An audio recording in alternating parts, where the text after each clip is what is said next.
I am Jason Gum, and we are interviewing Nathaniel Burgett at Weston, West Virginia, at the subway on June 16th,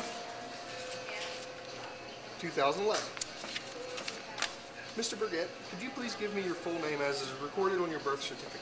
Nathaniel Paul Burgett. Do you have a nickname? Sometimes I go by Nate. Okay. Is that what you were referred to a lot in the military? Yeah. Okay. Yeah. Where were you born and raised? Here in Weston, West Virginia. What was your job in the military? I've been a carpenter and an equipment operator. Okay. What was most of your duties while you were here in the States? In the States, flood duties, training is not all that we've done here in the States. Okay. What were most of your duties during your time in Iraq? Initially, I started out as a carpenter, and then I got taken from my unit to go work with the Corps of Engineers down in Kirkuk, and I worked on a bunch of civilian infrastructure projects there. Okay. I know you listed it on your info sheet, but what years were you, what time were you in Iraq? May 2009 to May 2010. Okay. What was your first, or where was you, your basic training held at? I was in Fort Leonard Wood, Missouri. Okay. Do you have any recollections or any comments about your basic training? It wasn't as tough as I thought it was going to be, but it was a good experience. I'd do it again. Okay. When did you go through basic training? It was in 2005. 2005. Okay. Where was your first unit or your first duty after you got out of basic training? That was here in Weston, with Bravo, the 1092nd. Okay. Where have you spent the majority of your military service? The majority has been with the Bravo Company, which later became the 601st. Okay. During your time in Iraq, what would you say you remember most?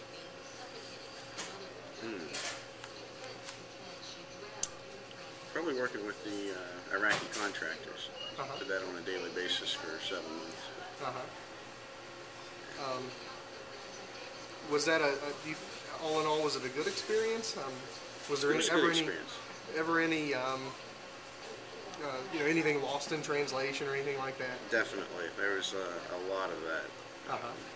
We would describe some engineering component to the translator who wasn't specialized in engineering, and he wouldn't know what we were talking about, so we'd have to try to describe it to him so that he could describe it to the contractors. I see. Was there any of the other contractors, any of the Iraqi contractors that did speak English? Broken English. There were a few that spoke pretty decent, but there were some that did. Okay. All right. Let's jump to exactly why did you enlist? A mix of things. Partially service to country, partially the bonus was really good and I couldn't afford to go back to college. So a mix of those. Okay. You were allowed to choose your branch of service. Correct. Is there a reason that you chose the Army?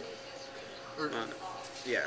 My dad, he's been in the Guard for as long as I can remember. So I joined his unit. My brother was going there as well. So. Okay. In West Virginia, there's a lot of generational aspects to military service. Did your further on? Did your grandparents? Every generation that I've had has had somebody in the service. I had an uncle that was in the Army. My grandfather was in the Army. And again, every generation back, as far as we know of, had somebody in the military. Do you have any nieces or nephews of age over 18? No. All right. As a West Virginian, was the experience any different for you, or did you have anything happen while you were overseas that related to you being from West Virginia? Can't say that I have, other than talk to people. They didn't know what a pepperoni roll was, so it was kind of neat to find out the different little things that each state has that others don't. And you're the engineering company you went over with. That would have been, all of you guys were West Virginians, correct? Correct. Okay. All right. While you were there, did you experience or see any sort of combat or conflict activity? No direct fire, but we did get mortared at least on a weekly basis. Okay.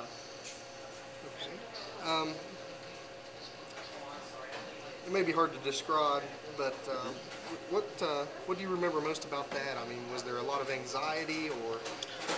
Initially, it got to the point where it just became routine. You hear the explosion, you check to make sure you were okay, and everybody else around you was okay, and then you just drive on. Okay. After these incidences, how did you and your fellow soldiers soften or reduce any sort of stress from that? I know we worked out a lot. Had free time. We'd engage in different games, watch movies, just find whatever worked for you to relieve stress. So. What kind of games did you play? Was there sports activities or?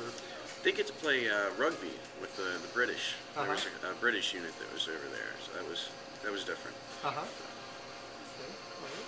right. What were do you have any personal feelings or that you'd like to express about the conflict in Iraq? I think there's a lot of good things that are happening over there that we don't see in the media here. But I don't really have a whole lot of. Okay, all right. What was your opinion of your officers? I know the officers we had with my company did a good job, especially my platoon leader. I really enjoyed serving with him. Then when I got to Kirkuk, I was placed under a different command structure, and very professional, and they were good people. All in all, a good experience? Okay. Were you aware of any of the officers that had been promoted from ranks? One, my platoon leader was. Okay. Did you notice any sort of difference between him and the other officers? Yeah, they seem to relate with the troops a little bit better because they've been through the enlisted side. Know what it's like to be a grunt, so to speak. So. I see. Okay. I know you mentioned the British. What I'm going to ask you is, were there any other foreign nationals in your outfit? Not directly serving with us. We did help some of the Iraqi army. We worked with them in a couple of missions. A couple of places we had to have an escort going through town. That's been it. So. Okay.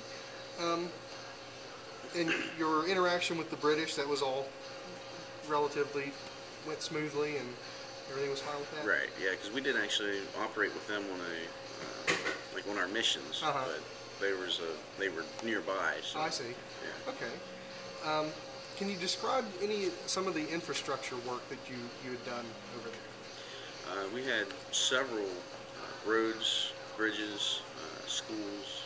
There was a courthouse that was worked on, police station. Just a lot of projects that. Some of these places were very poor. We'd go in and build a school for them, and it was the best building they had in the entire town. And in U.S. standards, it wasn't that extravagant of a building, but it worked. It worked. Yes, I see. And it was an improvement over what they had. So. Yes, yes. Did these, at an estimate, how many guys were actually working on these? Counting contractors, if there's any of those, and military personnel. How many were working on each structure? Was it different for each one? Or? It varied. It varied, and it depended on the scope of the project as well. Some of our project sites were relatively small, so they would have a handful of people on the site, and then usually we would have one or two engineers that would directly go out and look at it and then write reports and make sure the process is running smoothly. And then higher up the chain, I have no idea. I know there's a lot of people involved with it. I see. Is there any recollections you have, I mean, good or bad, about these construction projects? I mean, a story or anything like that that you'd like to convey?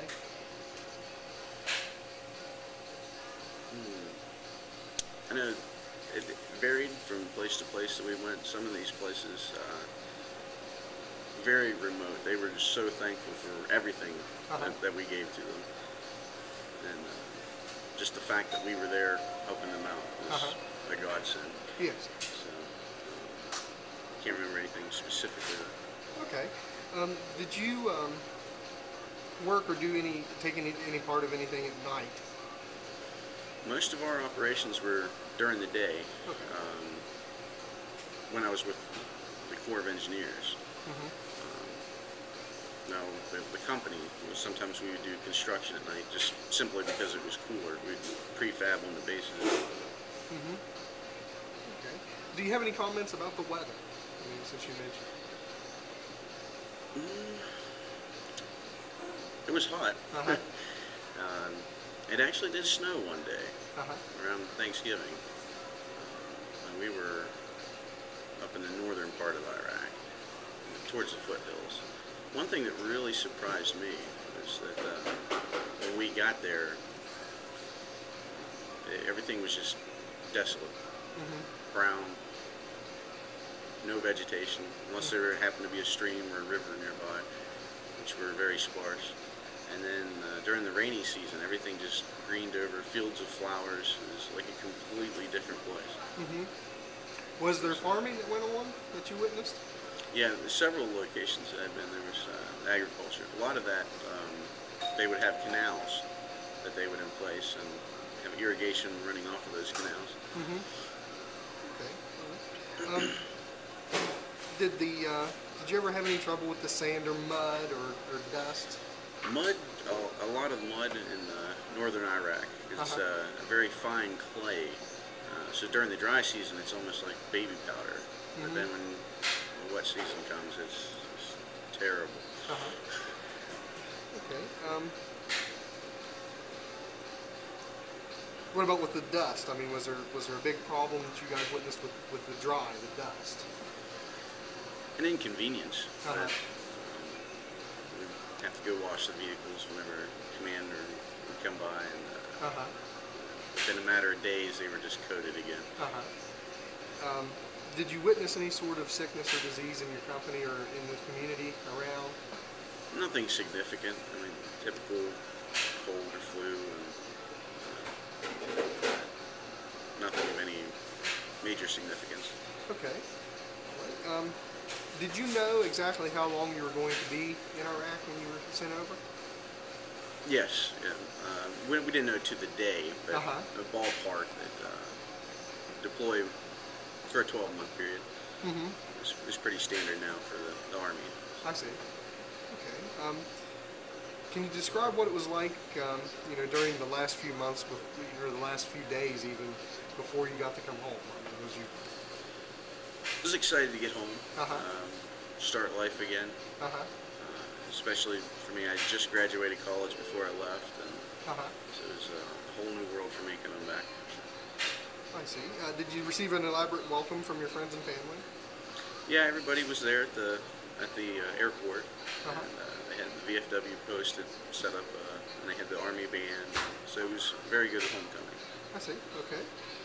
Were you able to make use of the GI Bill or any sort of help that the Army gives to pay back the loans that you've accumulated? Yes, I used the GI Bill, tuition assistance, and a loan repayment program, so I got to graduate college debt-free. Okay. Is there anything you would like to add, possibly some advice to individuals currently serving in the military, or our young people that are considering joining the military as an option for the future? I do believe it is a good option. It's a steady career if you want to make a career out of it. It's opened my eyes to a lot of things. I've seen and experienced so many things that most civilians would never have an opportunity to do. I do believe that it's been beneficial for me, and I'm thankful that I have served. Okay. All right. Well, I would like to thank you for your service to your country, and especially thank you for taking time to do this interview.